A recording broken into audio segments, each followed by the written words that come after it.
हे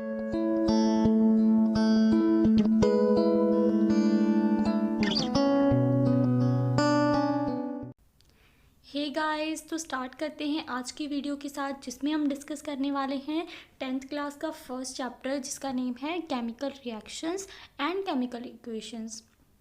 तो स्टार्ट करते हैं केमिकल रिएक्शन के साथ। तो मैं आपको डे टू डे लाइफ की कुछ एग्जांपल्स दूंगी, जिसमें आपको पता चलेगा कि यहाँ पे भी केमिकल रिएक्शंस हो रहे हैं। तो फर्स्ट एग्जांपल है कि जब आप मिल्क को किसी भी रूम टेम्परेचर में काफ़ी टाइम के लिए रखते हैं, तो उस मिल्क का जो कंटेनर है उसके साथ क्या होता है। तो बेसिकली होता क्या है कि वो ख़राब हो जाता है मिल्क, जहाँ हम इसको बोल देते हैं कि वो खट्टा हो जाता है। तो ये भी एक एग्जांपल है कि क्या प्रोसेस हुआ उस मिल्क के अंदर, रूम टेम्परेचर के अंदर, कि वो जो है मिल्क ख़राब हो गया। ओके। और दूसरा एग्जांपल है कि जब हम आयरन नेल्स को, यानी कि आयरन के कुछ पीसेस हम रखते हैं ह्यूमिड एटमॉस्फेयर में। ह्यूमिड एटमॉस्फेयर मतलब कि वो वाला एटमॉस्फेयर जब एटमॉस्फेयर में जो वाटर पार्टिकल्स हैं वो ज़्यादा होते हैं, तो उस एटमॉस्फेयर को हम बोलते हैं ह्यूमिड एटमॉस्फेयर। तो ये बेसिकली तब होता है जब बारिश हो रही होती है, तो वो वाला मौसम हम ह्यूमिड एटमॉस्फेयर बोलते हैं। तो उस एटमॉस्फेयर में जो आयरन के पीसीस है, वहाँ पे एक ब्राउनिश कलर की जो लेयर है वो डिपॉजिट हो जाती है। तो उसको हम बोलते हैं रस्टिंग, या हम बोलते हैं कि जंग लग गया। ओके। तो ये रस्टिंग या ये जंग लगना, ये क्या होता है, ये भी एक केमिकल रिएक्शन है। और नेक्स्ट एग्जाम्पल हमारे पास है, वो है डाइजेशन ऑफ आवर फूड। तो देखो, हम अपना जो फूड लेते हैं वो बहुत ही सॉलिड फॉर्म में ले रहे होते हैं, लेकिन वो हमारी बॉडी के अंदर कुछ जूसेस में कन्वर्ट करके हमारे ब्लड के अंदर पंप हो जाता है, और जो उसका वेस्ट मटेरियल है वो हमारी बॉडी से एक्सक्रीट हो जाता है। तो ये सारा प्रोसेस कि जो पूरा सॉलिड फॉर्म में फूड है उसको कुछ यूज़फुल जूसेस में कन्वर्ट कर देना, तो इस सारे प्रोसेस में भी एक चीज़ इन्वॉल्व है जिसको हम बोलते हैं केमिकल रिएक्शंस। ओके। तो केमिकल रिएक्शन क्या है? तो केमिकल रिएक्शन बेसिकली एक चेंज है सबस्टांस में, जो क्या करता है, इंटायरली डिफरेंट सबस्टांस को फॉर्म कर देता है। ठीक है। हमारे पास कुछ सबस्टांस होते हैं, और वो सबस्टांस कुछ पर्टिकुलर कंडीशंस में क्या करते हैं, खुद को चेंज कर लेते हैं, और एक हमारे पास सबस्टांस आ जाता है जो क्या होता है, बिल्कुल ही डिफरेंट प्रॉपर्टीज़ का सबस्टांस आ जाता है। ओके। तो इसकी डेफिनेशन कुछ ऐसे है। ओके। सो केमिस्ट्री में हम इसकी जो डेफिनेशन रीड करते हैं वो ये है कि chemical reaction involves the change in which substance react. Okay. तो क्या करता है, एक चेंज है जिसमें जो सबस्टांस है वो क्या करता है, रिएक्ट करता है। सबस्टांस रिएक्ट करता है, और फिर क्या होता है, फॉर्म करता है अ न्यूली सबस्टांस। ओके। तो एक नया सबस्टांस जो है वो हमारे पास आता है, और क्या होता है, और वो सबस्टांस क्या होता है, ज़रूरी नहीं है कि वो सबस्टांस उसी प्रॉपर्टीज़ का हो जो रिएक्ट कर रही थी, यानी कि जो इनिशियल फेज़ की जो सबस्टांस था उसमें जो न्यू जो सबस्टांस बना, वो दोनों की जो प्रॉपर्टीज़ है वो आपस में मैच नहीं हो सकती। ओके। क्योंकि देखो, अगर जो हमारा इनिशियल सबस्टांस था और जो न्यू सबस्टांस बना है उनकी जो प्रॉपर्टीज सेम बन गई, तो कुछ चेंज ही नहीं हुआ। ठीक है। हमारे पास सेम चीज़ थी और वही सेम चीज़ कुछ टाइम के बाद हमारे पास आ गई, तो कुछ चेंज ही नहीं हुआ, तो केमिकल रिएक्शन ही नहीं हुई। ठीक है। तो केमिकल रिएक्शन तभी होगी जब हमारे पास कोई न्यू सबस्टांस बनता है, और वो न्यू सबस्टांस कैसा होता है, वो बिल्कुल ही नई प्रॉपर्टीज़ का सबस्टांस होता है। तो देखो, हम हर बार ऐसे तो नहीं बोल सकते ना कि हमारा इनिशियल सबस्टांस था ये वाला, और ये वाला हमारा फाइनल सबस्टांस है। ठीक है। तो उन दोनों चीज़ों को हमने एक पर्टिकुलर टर्म दी है जिसको बोलते हैं reaction and products. Okay. Reactant and products. Okay. Reactants क्या होते हैं, जो हमारे पास इनिशियल सबस्टांस है जिसकी हमने केमिकल रिएक्शन करनी है अभी, उसको हम बोलते हैं रिएक्टेंट। ओके। इनिशियल सबस्टांसेस जिसकी रिएक्शन अभी होनी है, उसके साथ अभी कुछ नहीं हुआ है, कोई कंडीशंस उसको नहीं दी गई हैं। फॉर एग्जांपल आयरन नेल्स के केसेस में, जो आयरन नेल्स हैं जिसकी कोई भी, जिसके साथ रिएक्शन अभी नहीं हुई है, तो उसको हम क्या बोलते हैं कि ये क्या है, रिएक्टेंट है, क्योंकि अभी इसने रिएक्ट करना है। Okay. Reactant. So the reactant is the substance that react और take part in a chemical reaction. Okay. वो वाला सबस्टांस जो केमिकल रिएक्शन के अंदर पार्ट लेता है और जो बेसिकली जिस पे केमिकल रिएक्शन हो रही है उसको हम बोलेंगे रिएक्टेंट। सो नेक्स्ट है हमारे पास प्रोडक्ट। तो प्रोडक्ट क्या है? प्रोडक्ट अब ये है कि अभी रिएक्टेंट था हमारे पास, रिएक्टेंट ने रिएक्ट कर दिया, कुछ कंडीशंस उसको दे दी, ठीक है। अब रिएक्टेंट के रिएक्ट करने के बाद आफ्टर दैट जो बना, जो हमारे पास एंड में आया, उसको हम क्या बोलेंगे? प्रोडक्ट बन गया। ओके, प्रोडक्ट का मतलब भी होता है कि एंड वाली जो चीज़ हमारे पास मिलती है उसको क्या बोलते हैं? Product. So product is a new substance that produce as a result of chemical reaction. So new substance है एक तो, क्योंकि अभी जो पुराना रिएक्टेंट था वैसा तो नहीं है ना। सो न्यू सबस्टांस है that produce as a result of chemical reaction. तो न्यू सबस्टांस कैसे आया हमारे पास? ऐसे तो नहीं आ गया ना। न्यू सबस्टांस ऐसे ही आया कि जो केमिकल रिएक्शन है वो हुई और उसके बाद हमारे पास एक न्यू सबस्टांस जो है वो फॉर्म हो गया। Okay, so that is the definition of a product. अब आपको याद रखना है कि जो केमिकल रिएक्शन है वो क्या है? एक चेंज है in which a chemical reaction a substance react to form new substance. Okay, new substance, नया substance कैसा होगा?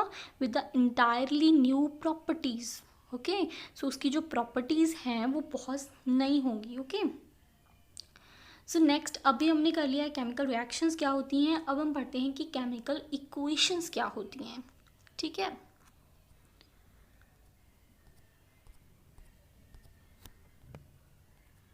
केमिकल इक्वेशंस पढ़ने से पहले हम केमिकल रिएक्शन की ही एक एग्जांपल डिस्कस करेंगे जो आपकी एनसीईआरटी बुक में दी हुई है।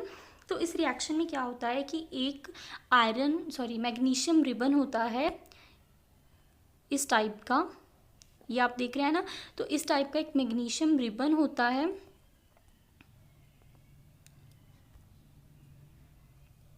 ओके, तो इस टाइप का एक मैग्नीशियम रिबन है जिसको हम क्या करते हैं? बर्नर के आगे लेके जाते हैं और क्या करते हैं? उसको बर्न कर देते हैं। तो इसमें होता क्या है? तो सबसे पहले मुझे बताइए कि इसमें रिएक्टेंट क्या है। रिएक्टेंट हमारे पास है मैग्नीशियम रिबन, क्योंकि ये अभी इसने ही रिएक्शन करनी है। ओके, और जो कंडीशन है वो है हमारे पास उसकी बर्नर या बर्निंग, जो फायर है वो उसकी कंडीशन है कि उसको बर्निंग के लिए लेके जा रहे हैं। ओके, तो होता क्या है कि ये जो मैग्नीशियम रिबन था ये कन्वर्ट होना स्टार्ट कर देता है मैग्नीशियम के पाउडर में। ओके, तो ये इसका एंड वाला प्रोडक्ट है। ओके, तो ये था हमारा रिएक्टेंट और ये हमारा हो गया प्रोडक्ट। रिएक्टेंट जो था वो हमारा देखो रिबन की फॉर्म में था, और प्रोडक्ट जो बना उसकी प्रॉपर्टीज़ क्या थी? ये तो बिल्कुल सॉलिड फॉर्म में है, इसकी प्रॉपर्टीज़ क्या है? ये पाउडर्ड फॉर्म में है। तो इसका मतलब कि जो प्रोडक्ट की प्रॉपर्टीज़ हो गई वो बिल्कुल डिफरेंट थी रिएक्टेंट से।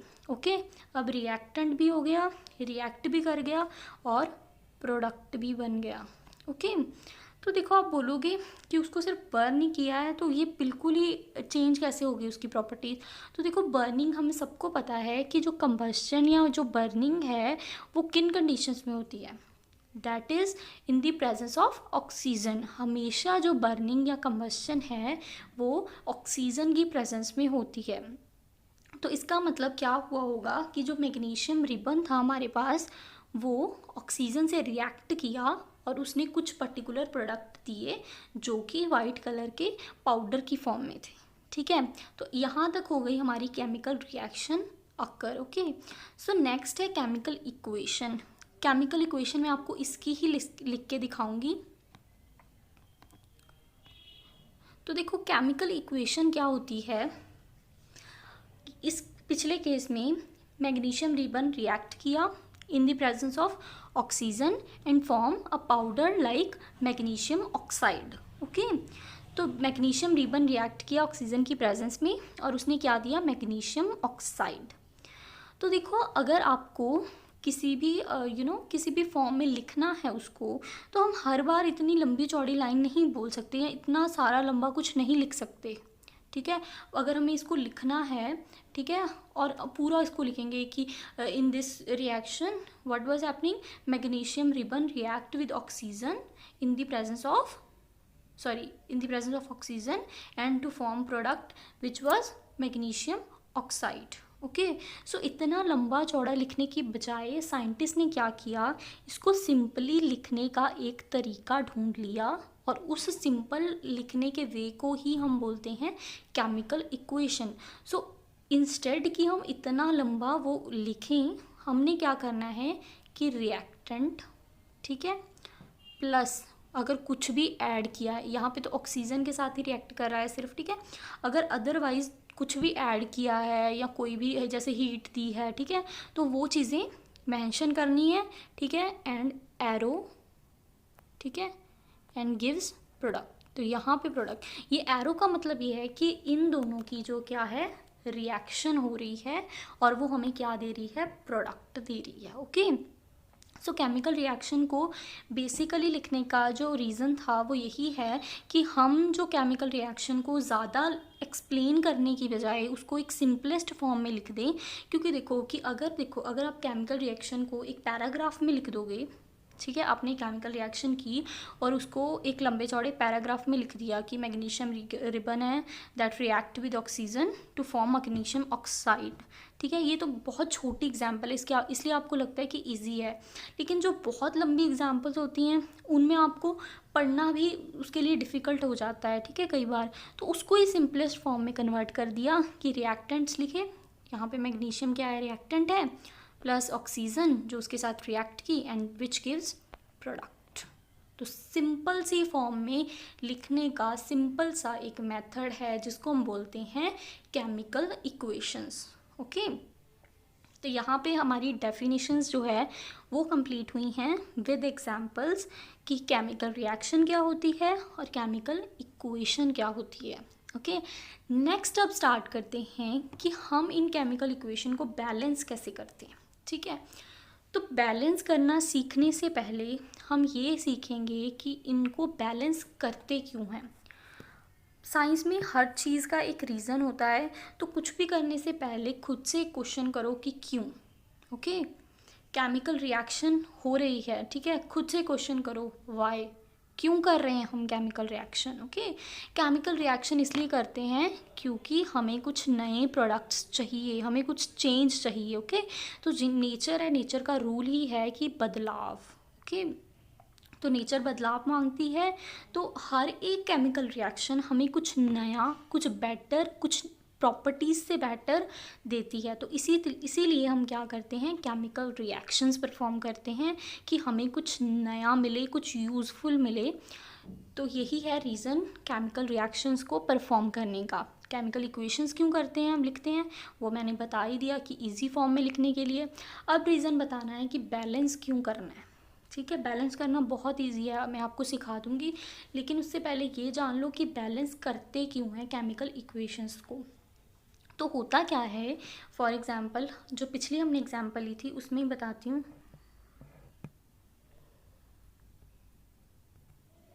ओके।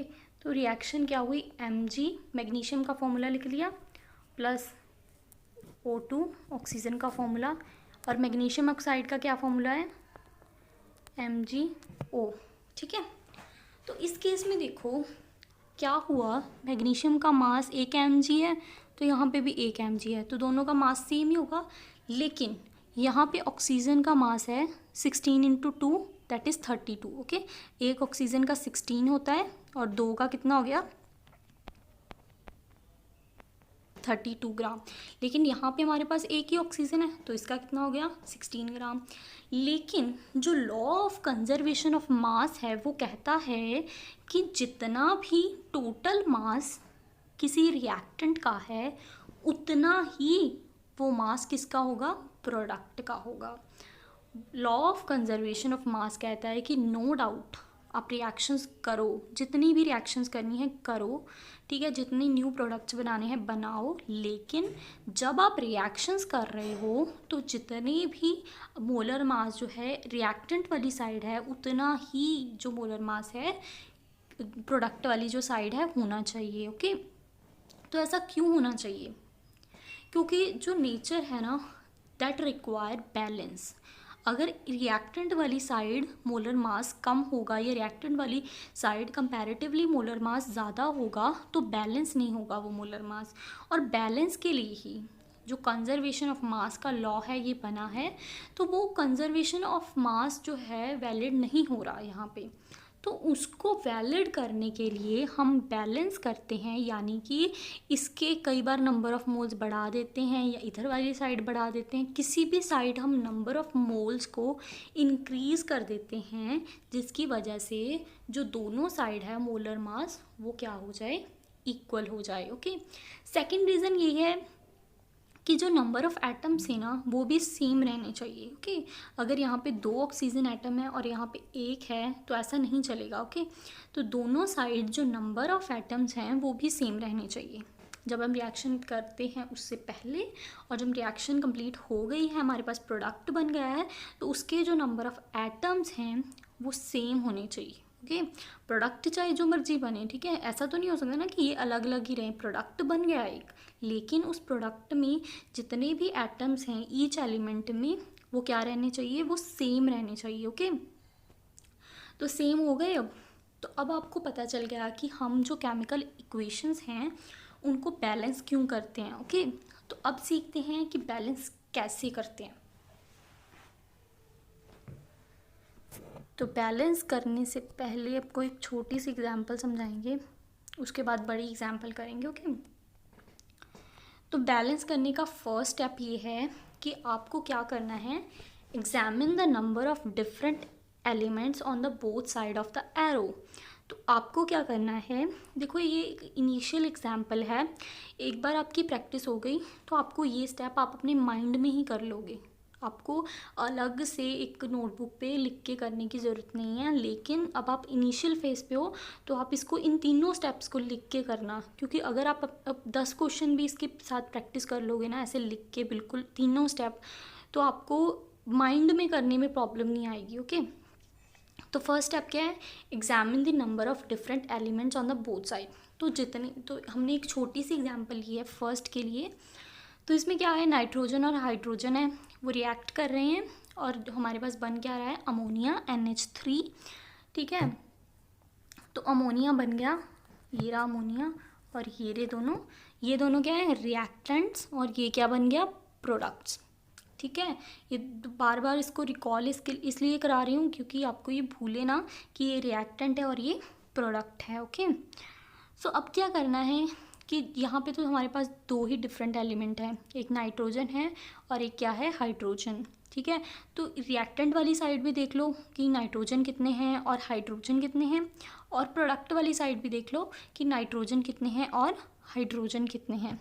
सो नाइट्रोजन रिएक्टेंट वाली साइड कितने हैं, 2, हाइड्रोजन कितने हैं, 2, नाइट्रोजन कितने हैं, 1, और हाइड्रोजन कितने हैं, 3। Okay, so next step is start balancing the compound that contains the maximum number of atoms।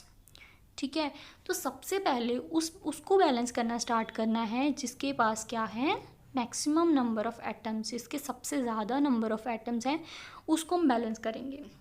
ठीक है, तो इस केस में तो दोनों ही बराबर हैं। ठीक है, तो फिर क्या करेंगे, हम किसी को भी स्टार्ट कर लेते हैं। सबसे पहले नाइट्रोजन है तो नाइट्रोजन को ही बैलेंस करना स्टार्ट करते हैं। तो देखो यहाँ पे 2 है और यहाँ पे कितने हैं, 1। अगर हमें यहाँ पे 2 नाइट्रोजन्स करने हैं तो अगर मैं, एक सेकेंड,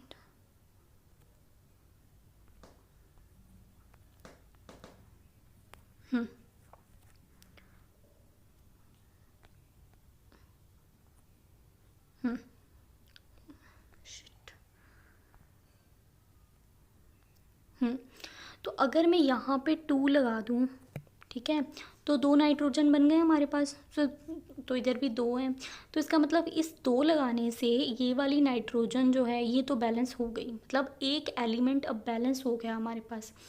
अब नेक्स्ट क्या करना है, हाइड्रोजन। तो अब हुआ क्या, अब यहाँ पे 3 हाइड्रोजन ही हैं, 2 × 3 दैट इज़ 6। अब हमारे पास यहाँ पे 6 हाइड्रोजन हैं, लेकिन यहाँ पे 2 ही हैं। तो अब इसके साथ तो कुछ कर नहीं सकते क्योंकि यहाँ पे तो पहले से ही ज़्यादा हैं। यहाँ से साथ कुछ कर सकते हैं, तो 2 को 6 बनाने के लिए हम क्या कर सकते हैं, 2 6 कैसे बनेगा, 2 × 3 = 6। तो अगर हम यहाँ पे 3 लगा दें तो 6 बन गया। तो यहाँ पे अब देखो नाइट्रोजन कितने हैं, 2, यहाँ पे नाइट्रोजन कितने हैं, 2, यहाँ पे हाइड्रोजन कितने हैं, 2 इंटू 3 दैट इज़ 6। अब यहाँ पे भी 6 हैं और यहाँ पे 3 इंटू 2 इज इक्वल टू 6, तो यहाँ पे भी 6 हाइड्रोजन हैं। तो इसका मतलब अब हमारे पास इस रिएक्शन में दोनों केसेस में जो नंबर ऑफ़ एटम्स हैं वो सेम हो गए। अगर नंबर ऑफ़ एटम्स सेम हो गए तो उसका जो मास है वो भी सेम हो गया। ओके, तो अब दोनों हमारी कंडीशंस जो हैं वो सेटिस्फाई हो गई कि हम क्यों बैलेंस कर रहे थे। सबसे पहली कंडीशन थी law of conservation of mass, ये भी सेटिस्फाई हो गया क्योंकि नंबर ऑफ़ एटम्स सेम है तो मास भी सेम ही होगा उनका।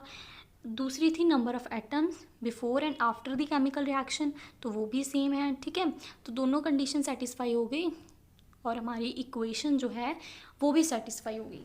थर्ड स्टेप ये था कि अगर हमारे पास अभी तो दो ही थे एलिमेंट, ठीक है, हमने पहले एक चूज़ किया और बाद में दूसरा चूज़ कर लिया। लेकिन अगर कई बार ऐसा होता है कि 3 एलिमेंट्स होते हैं, ठीक है, तो सबसे पहले क्या चूज़ करना होता है। वैसे आप कोई भी कर सकते हो, ऐसा कोई ये रूल नहीं है, ये बस एक हिट एंड ट्रायल मेथड है कि उसको बैलेंस करना स्टार्ट करो जिसके पास मैक्सिमम नंबर ऑफ़ एटम्स हैं।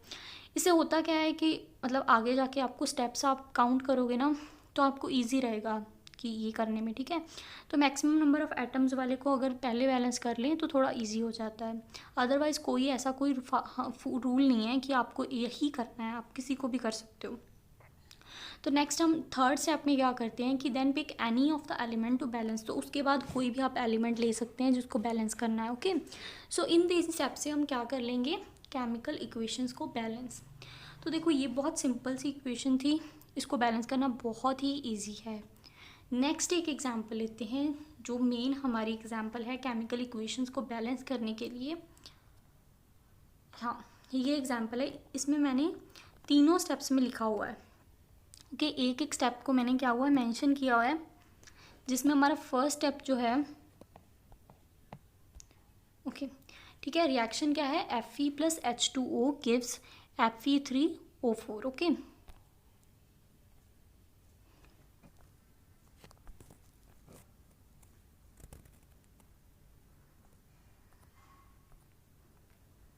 ठीक है, तो हमारे पास ये रिएक्शन है हमारी Fe+H2O गिव्स Fe3O4 + H2।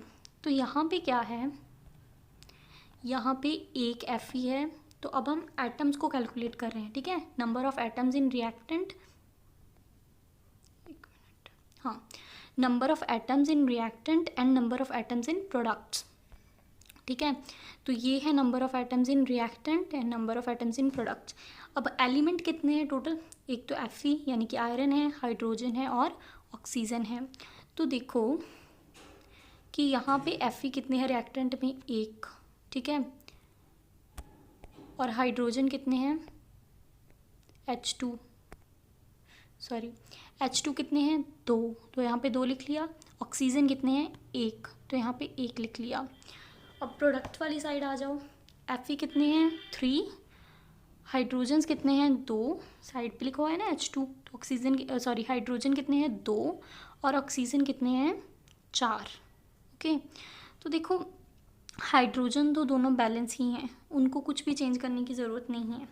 लेकिन हमें सबसे पहले कौन सा एलिमेंट चूज़ करना है जिसके मैक्सिमम नंबर ऑफ़ एटम्स हो, तो किसके हैं, हाइड्रोजन के, बाकी सारे तो सेम ही हैं। सो हम क्या करेंगे, हाइड्रोजन्स को बैलेंस करेंगे। ओके, या हम क्या करते हैं, हमको क्या देखना है, प्रोडक्ट वाली साइड देखना है कि जिसके मैक्सिमम नंबर ऑफ़ एटम्स हों। तो मैक्सिमम नंबर ऑफ़ एटम्स कितने हैं, 4 इसके ऑक्सीजन के। ओके, इस साइड तो कम ही होंगे ना, तो हमको इस साइड देखना है, प्रोडक्ट वाली साइड की 4 जो है वो मैक्सिमम नंबर ऑफ़ एटम्स हैं। तो सबसे पहले हम ऑक्सीजन को बैलेंस करेंगे। ठीक है, इस साइड कितने हैं, 1, इस साइड कितने हैं, 4। तो देखो अगर यहाँ पे H2O वाली साइड हम 4 लगा दें, जैसे इस केस में हमने यहाँ पे 4 लगा दिया, तो अब क्या होगा कि यहाँ पे भी 4 ऑक्सीजन है और यहाँ पे भी 4 ऑक्सीजन है, तो ऑक्सीजन तो हमारे बैलेंस हो गए। अब दोनों में से कोई भी चूज़ कर सकते हो। अब क्या होगा, जो इनिशियल है एटम्स ऑफ हाइड्रोजन, अभी हाइड्रोजन के कितने एटम्स हो गए रिएक्टेंट्स में, 8 हो गए। ठीक है, और प्रोडक्ट में कितने हैं, 2 हैं। ठीक है, अब हम हाइड्रोजन को बैलेंस करते हैं। इनिशियली इसमें कितने हैं, जो रिएक्टेंट्स है उस केस में कितने हैं 8, और जो प्रोडक्ट्स हैं उस केस में कितने हैं 2। तो यहाँ पे अगर हम इसको 4 से मल्टीप्लाई कर दें तो 4 × 2 विल बी 8, तो यहाँ पे भी 8 हो जाएंगे। तो हम ऐसे ही करना है हमको, यहाँ पे Fe ये सेम रहेगा क्योंकि इसको तो छेड़ना ही नहीं है। अभी ऑक्सीजन हमारी हो चुकी है बैलेंस, ठीक है। हाइड्रोजन के 8 हैं, बस उसको 8 उधर वाली साइड कर देंगे, तो यहाँ पे 8 कर दिए हमने। अब बचा क्या Fe। रिएक्टेंट वाली साइड कितने हैं 1, और प्रोडक्ट वाली साइड कितने हैं 3, ठीक है। तो इसको बैलेंस करने के लिए हम क्या करेंगे, इस वाली साइड कितना लगा दें 3 लगा दें, तो इस वाली साइड भी 3 हो गए, इस वाली साइड भी 3 हो गए, तो हमने क्या किया 3 लगा दिया। अब दोबारा से रीचेक करो कि आपके नंबर ऑफ़ एटम्स जो हैं वो सेम हैं। सबसे पहले चेक करेंगे Fe को, इधर वाली साइड कितने हैं 3, और इधर वाली साइड 3, डन, ठीक है। अभी इस वाली साइड कितने हैं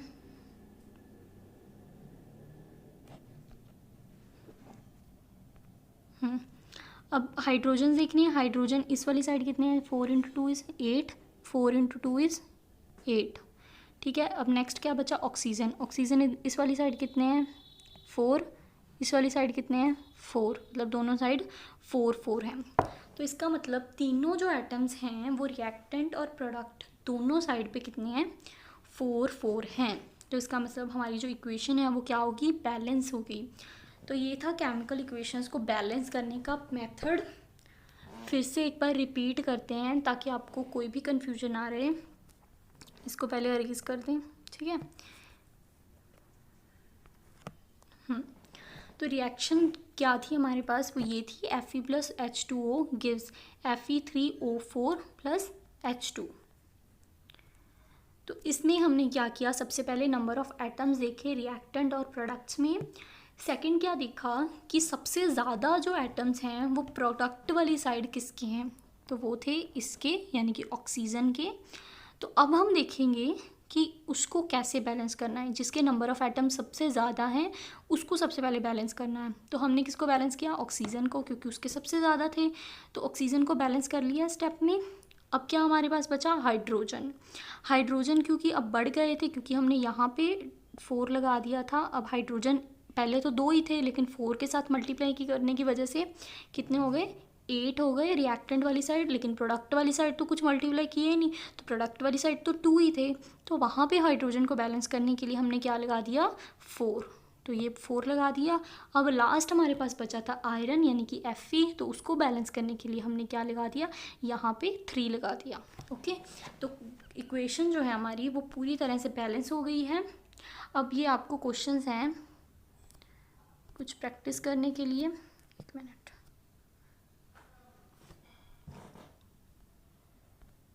आई थिंक एंड पे हैं वो क्वेश्चंस।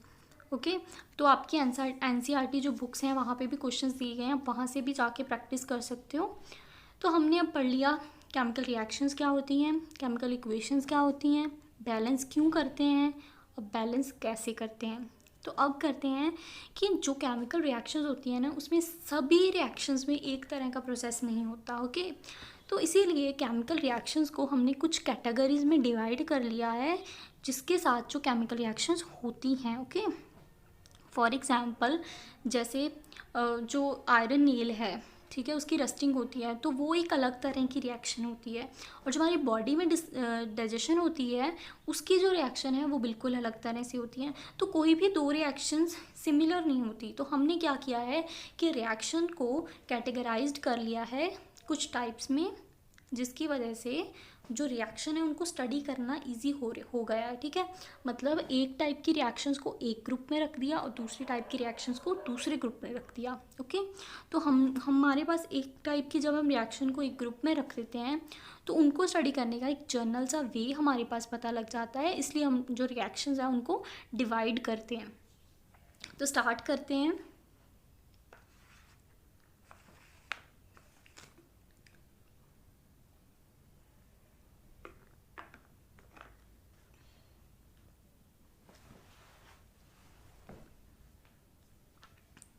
तो फर्स्ट जो हमारे पास रिएक्शन होती है that is combination reaction. Okay, so combination reaction में क्या होता है, दो जो रिएक्टेंट्स हैं, दो या दो से ज़्यादा, तो मिनिमम दो रिक्वायर्ड है। ओके, तो वो क्या करते हैं, आपस में कंबाइन करते हैं और जो प्रोडक्ट है हमारे पास वो फॉर्म होता है। ओके, तो बेसिकली होता क्या है कि हाँ, ए एक पर्टिकुलर रिएक्टेंट है और बी एक कोई और रिएक्टेंट है, दोनों आपस में कंबाइन करते हैं यानी कि जुड़ते हैं और एक नया प्रोडक्ट जो है बनाते हैं।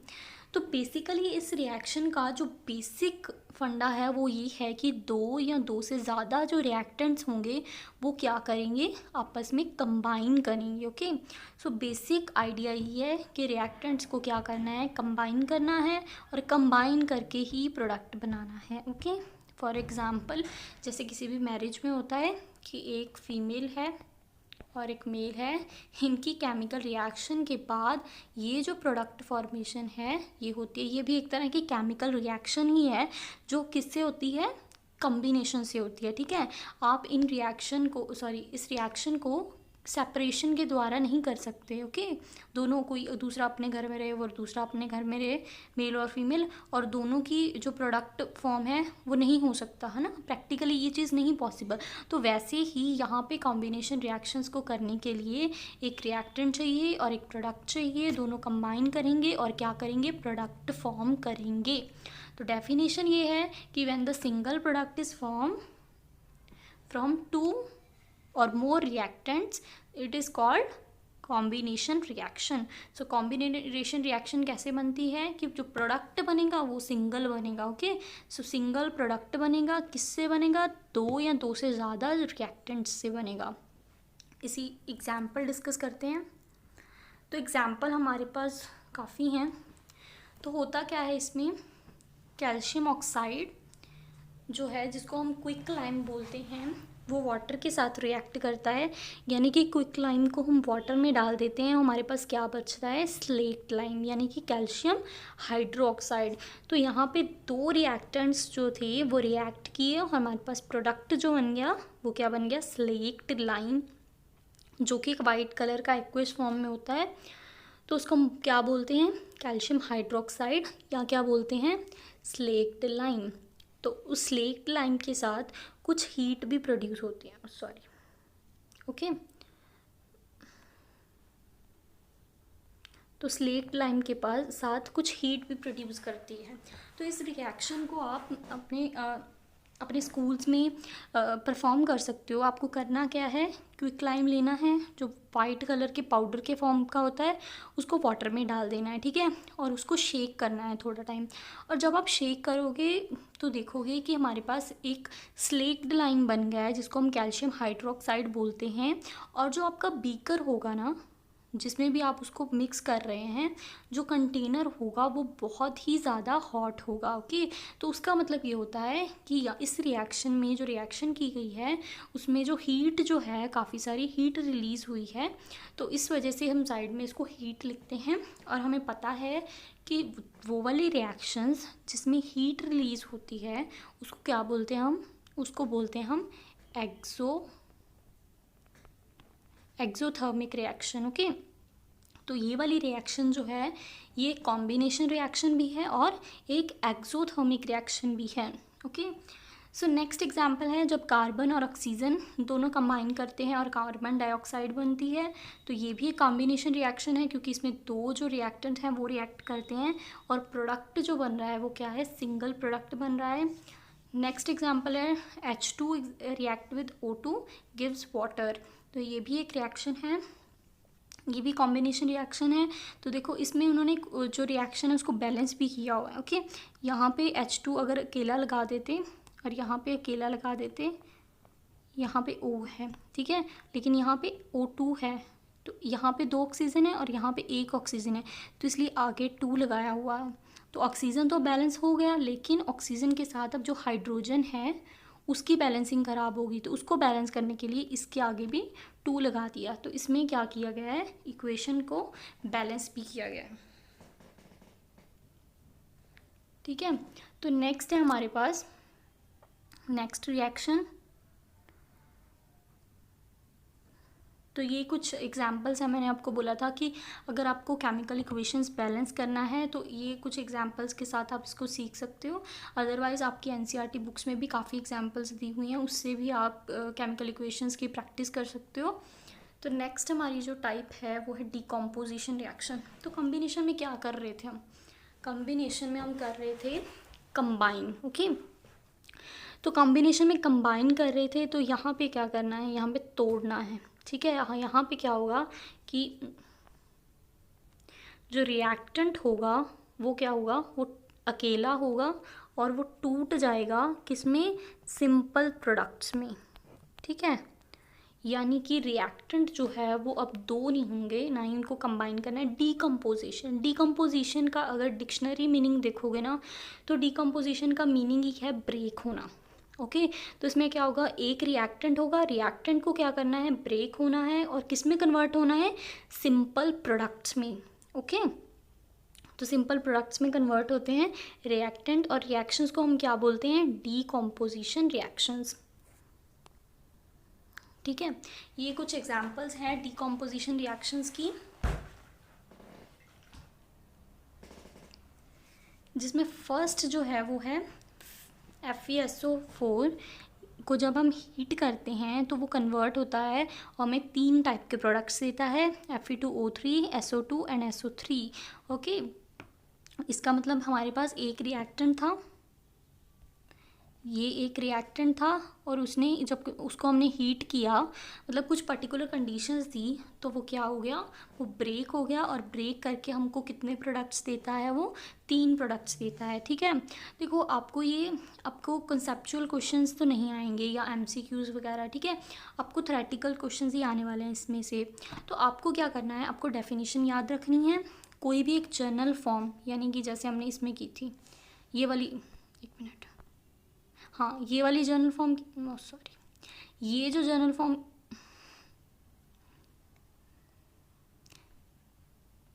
ये जो जर्नल फॉर्म की थी ना, ये याद रखनी है हर रिएक्शन के लिए। डीकम्पोजिशन के भी मैंने आपको बता दी है, और उसके अलावा आपको 2 से 3 जितनी भी एग्जाम्पल्स लिख सकते हो और जितनी भी याद हो सकती हैं वो लिखनी है। ठीक है, एग्जाम्पल्स ऐसी लिखनी हैं जो इजी हो, इजी लर्न करने के लिए भी इजी हो और लिखने के लिए भी इजी हो। तो देखो, आपको गलत एग्जाम्पल्स नहीं लिखनी एग्ज़ाम में, अगर आती है वेल एंड गुड, अगर नहीं आती तो प्लीज़ आप गलत एग्जाम्पल ना दो एग्जामिनर को, क्योंकि वो आपको, जो एग्जामिनर है उस पर नेगेटिव इम्पैक्ट डालता है। तो आपको क्या करना है, अगर आती है तो ठीक है, नहीं आती तो प्लीज़ नेगेटिव एग्जाम्पल आप नहीं दोगे। ठीक है, गलत नहीं लिखोगे, एटलीस्ट कोशिश करो वैसे कि आप एटलीस्ट एक एग्जाम्पल तो याद ही रखो हर रिएक्शन के लिए।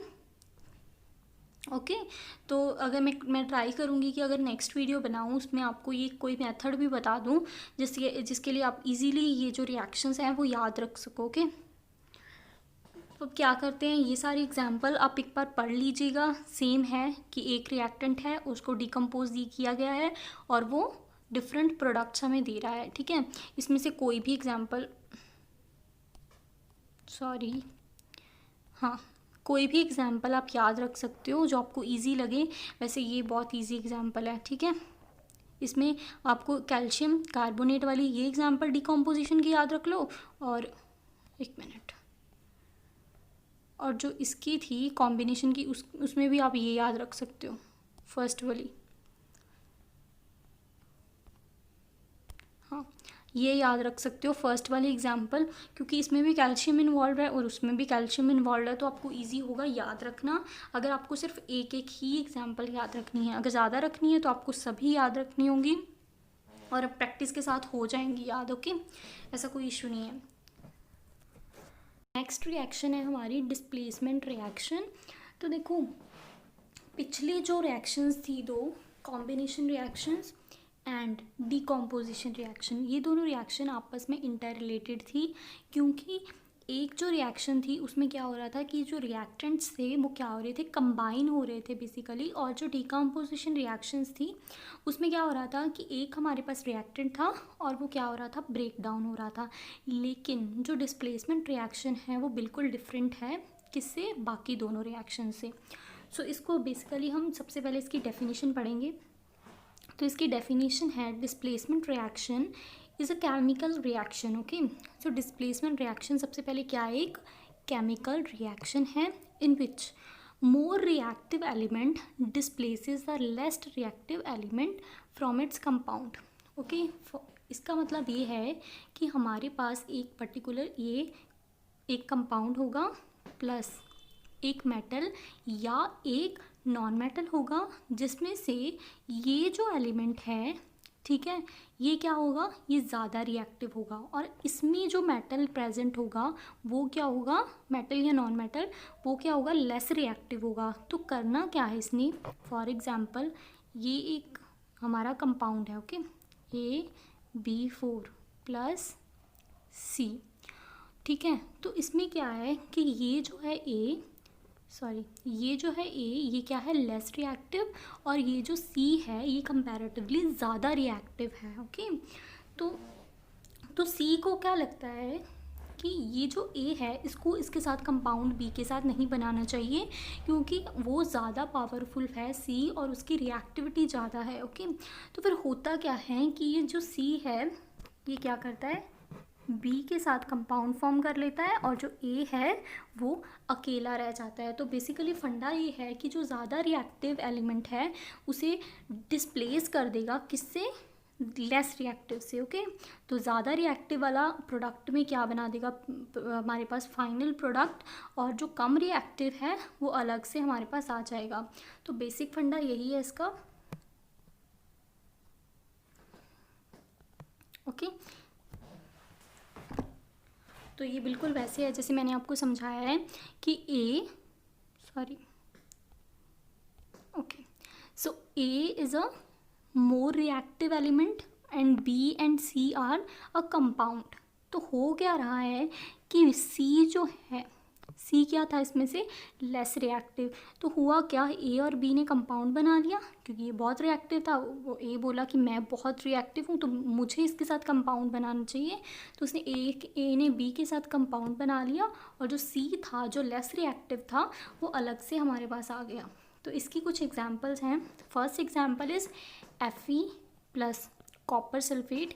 ये जब रिएक्ट करते हैं तो इनमें क्या होता है कि जो आयरन है वो बहुत ज़्यादा रिएक्टिव है, तो आयरन क्या करता है, आयरन कॉपर को रिप्लेस कर देता है। ओके, आयरन क्या करता है, कॉपर को बोलता है भी तू जा बाहर और इसकी जगह मैं लूँगा। ओके, क्यों, क्योंकि जो Fe है ये बहुत ज़्यादा रिएक्टिव है, इसकी ज़्यादा रिएक्टिविटी है। देखो, ज़्यादा रिएक्टिविटी का मतलब ये है कि ये जो आयरन है Fe, ये कॉपर के कंपैरेटिवली जल्दी रिएक्ट करता है।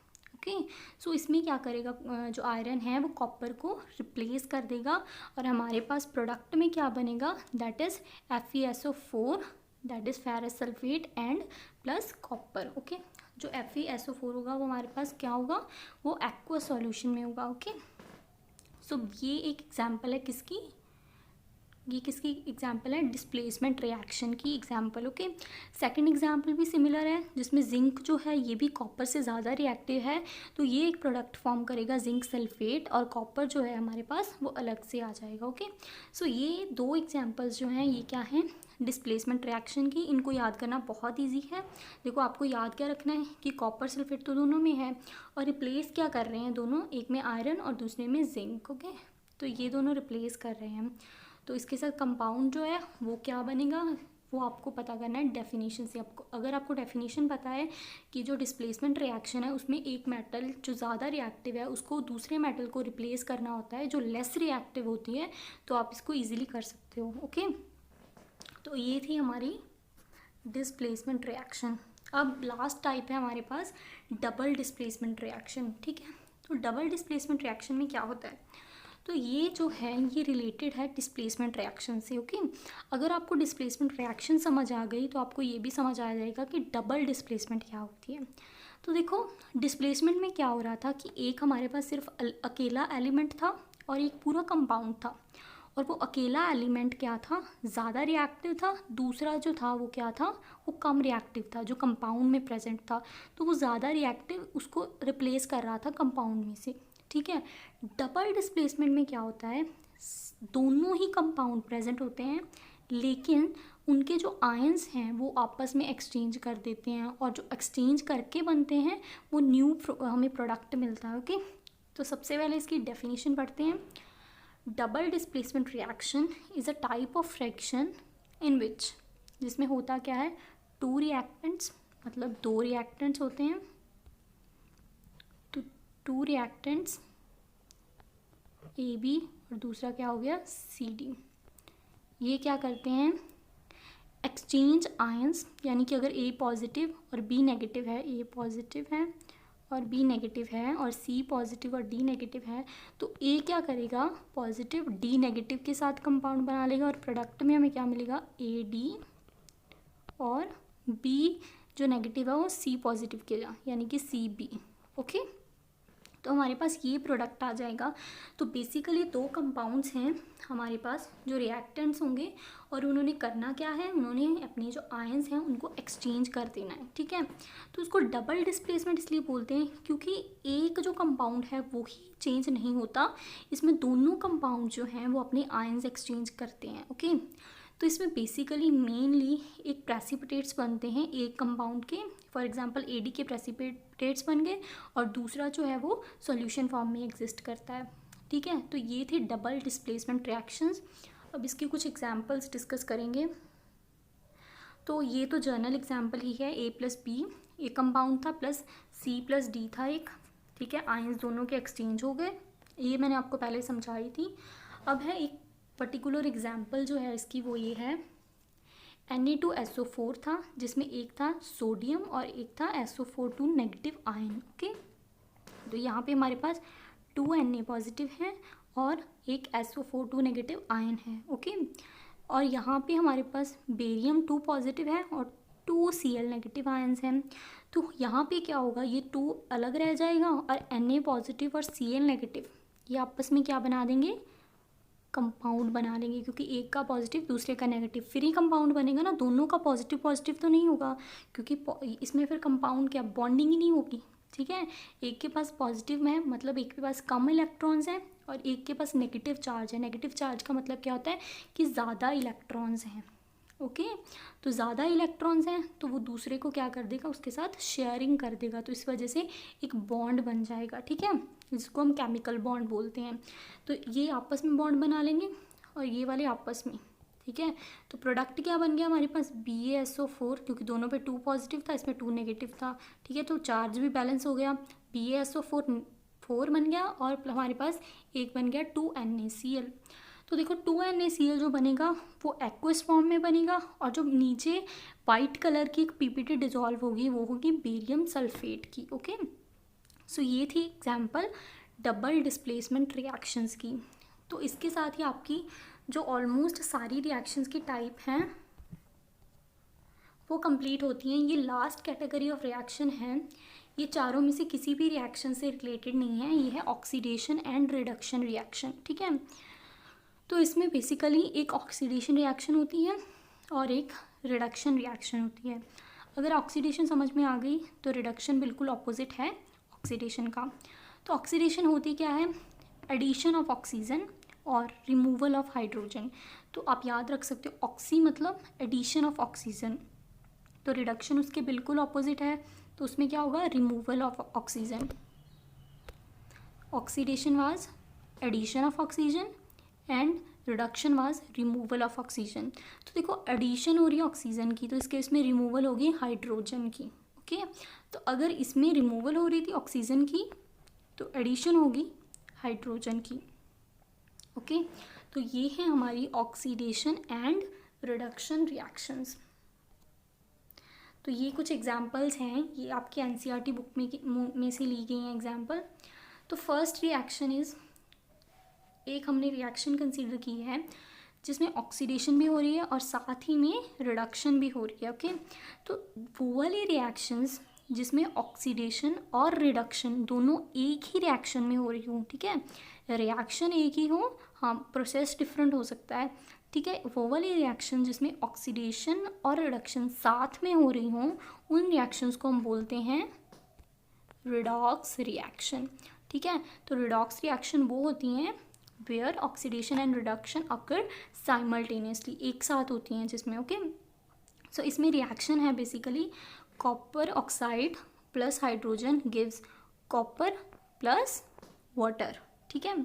सो इसमें हुआ क्या है, बेसिकली कॉपर मेटल अलग हो गया और इसने क्या किया, रिएक्ट कर लिया ऑक्सीजन के साथ, ठीक है। तो हमें पता कैसे चलेगा कि ऑक्सीडेशन कौन सी है और रिडक्शन कौन सी है। तो ऑक्सीडेशन क्या थी, एडिशन ऑफ ऑक्सीजन। तो देखो इस केस में क्या हो रहा है, H2 अकेला था और H2 के पास O आ गया, तो यहाँ पे क्या हो रही है, एडिशन ऑफ ऑक्सीजन। और वो वाली रिएक्शन कौन सी होती है जिसमें एडिशन हो, ऑक्सीडेशन रिएक्शन। तो ये होगी ऑक्सीडेशन रिएक्शन। लेकिन यहाँ पे हमारे पास कॉपर ऑक्साइड था और यहाँ पे सिर्फ क्या बचा, कॉपर ही बच गया। तो इसका मतलब यहाँ पे क्या हो रही है, ऑक्सीजन का रिमूवल हो रहा है, ओके। तो रिमूवल हो रहा है तो वो वाली रिएक्शन कौन सी होती है, दैट आर रिडक्शन रिएक्शंस। तो यहाँ पे ऑक्सीडेशन और रिडक्शन दोनों साइमल्टेनियसली अकर कर रही हैं, इसीलिए ये जो रिएक्शन है ये है रिडॉक्स रिएक्शन। नीचे दो एग्जांपल्स हैं, ये भी सिमिलर वे में भी एक्सप्लेन कर सकते हो आप। ये एक आपको समझा देती हूँ कि ये है ZnO प्लस कार्बन। तो यहाँ पे ऑक्सीजन ऐड हो गई कार्बन के साथ, तो ये कौन सी रिएक्शन है, ऑक्सीडेशन रिएक्शन। यहाँ पे रिमूव हो गई ऑक्सीजन, देखो Zn अकेला है ना, तो यहाँ पे रिमूव हो गई, तो ये कौन सी है, दैट इज़ रिडक्शन रिएक्शन। तो ये भी एक रिडॉक्स रिएक्शन है,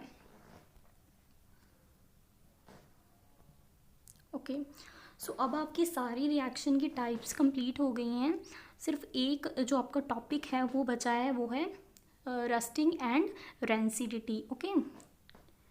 तो ये दोनों क्या होती हैं, मैं आपको ऐसे ही समझा देती हूँ, ओके। तो बेसिकली रस्टिंग क्या होती है, सबसे पहले ये समझते हैं और उसके बाद समझेंगे करोजन क्या होती है, इन दोनों में डिफरेंस समझेंगे।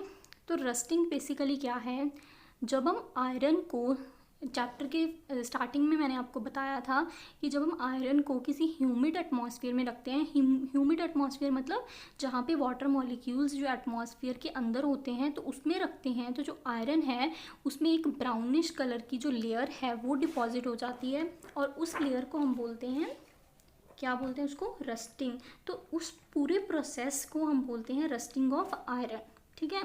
ये सिर्फ होता है आयरन के केस में।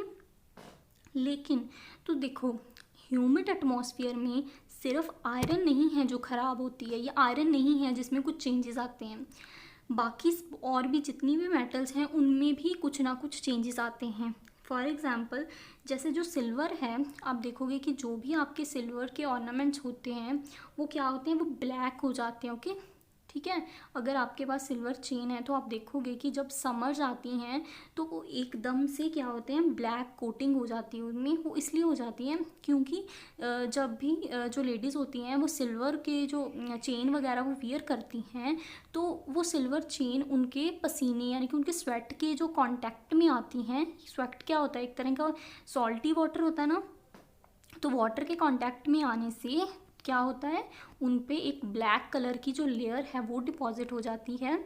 और दूसरे केस में क्या होता है कि अब देखोगे कि जो भी आपके कॉपर के बर्तन होते हैं, तांबे के बर्तन जो भी होते हैं, वो कुछ टाइम के बाद ग्रीन ग्रीन से हो जाते हैं ना। वो क्यों होते हैं, क्योंकि उनमें भी एटमॉस्फेयर में वाटर मॉलिक्यूल प्रेजेंट होने की वजह से वो भी जो मेटल है वो ख़राब हो जाती है। तो आयरन के अलावा बाकी जितनी भी मेटल्स, आयरन के अलावा बाकी जितनी भी मेटल्स ख़राब होती हैं, चाहे उनमें कोई भी चेंजेस आ रहे होते हैं, तो उनके प्रोसेस को हम बोलते हैं करोजन, ओके। क्या बोलते हैं हम,